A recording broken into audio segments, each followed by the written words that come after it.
c'est une tradition que nous avons trouvée là de nos ancêtres. Ils nous ont appris, moi je suis maintenant à la 3e circoncision. De 51, circoncision en 82, circoncision. Aujourd'hui encore, j'ai organisé une circoncision 2022. Cette circoncision, j'ai dit, c'est une tradition. Nous avons reçu ça de nos ancêtres. Ils nous ont appris quand même à être hommes. Parce que dans les bois sacrés, il y a des épreuves que les hommes seuls peuvent quand même exécuter. Et c'est ça qui prouve qu'à leur sortie, les gens savent que ce sont des hommes. Et il y a une éducation encore particulière qui n'est pas celle des autres que nous recevons à l'école, etc. Normalement, cette éducation pouvait changer. Cette éducation, parce que ça peut changer si les gens appliquent les règles, c'est-à-dire tout ce qu'ils ont appris dans les bois sacrés. Je te dis que l'État, je vais parler même de l'État. D'abord, pour parler de l'État, je vais parler d'abord du village. Du village, il y aura quand même une organisation sérieuse, c'est-à-dire la compréhension des choses, c'est-à-dire la vie même change. La vie change.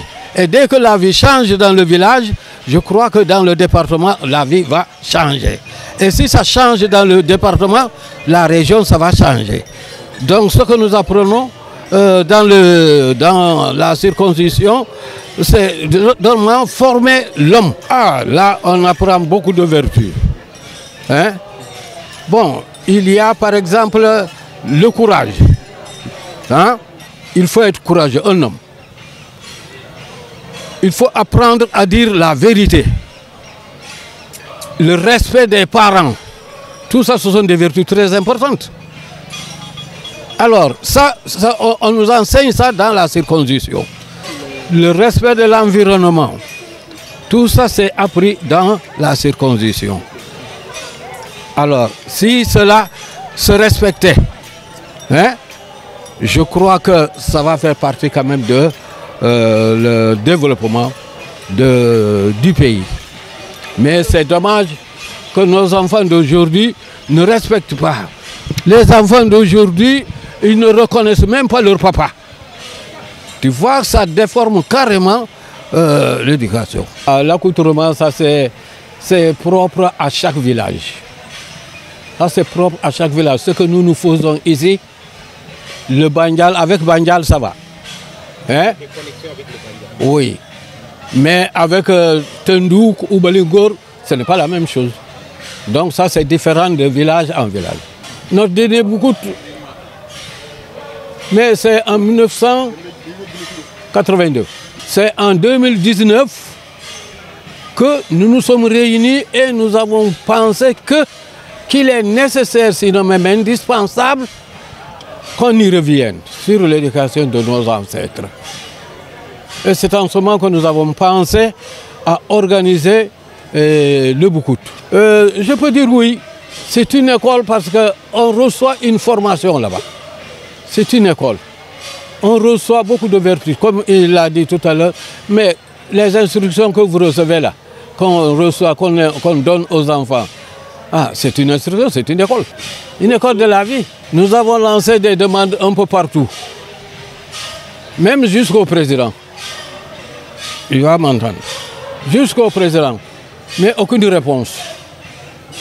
Je vous dis, nous avons organisé notre circoncision à nos propres moyens. À nos propres moyens. Nous avions demandé de venir pulvériser un peu pour lutter contre les moustiques, mais on n'a vu personne. Pour vous dire qu'au niveau de l'État, je vous dis sincèrement, nous n'avons reçu aucun soutien, à ma connaissance. Ça ne nous a pas empêché d'organiser quand même notre circoncision. Un grand danger d'abandonner le Boukout. D'abord ta tradition. Toi, ça ne te définit pas. Toi, tu ne vas pas au Boukout. Hein?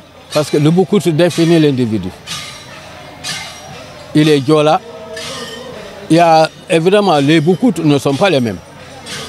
Il y a le Boukout Diola et le Boukout Mandeng. Il y a une différence. Bon, je ne peux pas vous parler du Boukout Mandeng, mais je vous dis Boukout Diola. Diola, quand il sort de la circoncision, vraiment, je te dis, tu es maintenant un homme. À partir de ce que tu as appris, qui est différent de ce qu'on t'enseigne ou bien dans les écoles ou ainsi de suite. C'est très différent. Non, les chansons là, on invente un chant sur un fait réel. C'est-à-dire, par exemple, je vais prendre un exemple, un jeune qui, c'est un chasseur,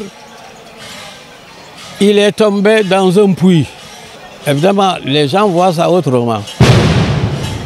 Alors, voyant cela autrement, ils ont inventé un chant. On demande, c'est sur des faits, à peu près des faits réels.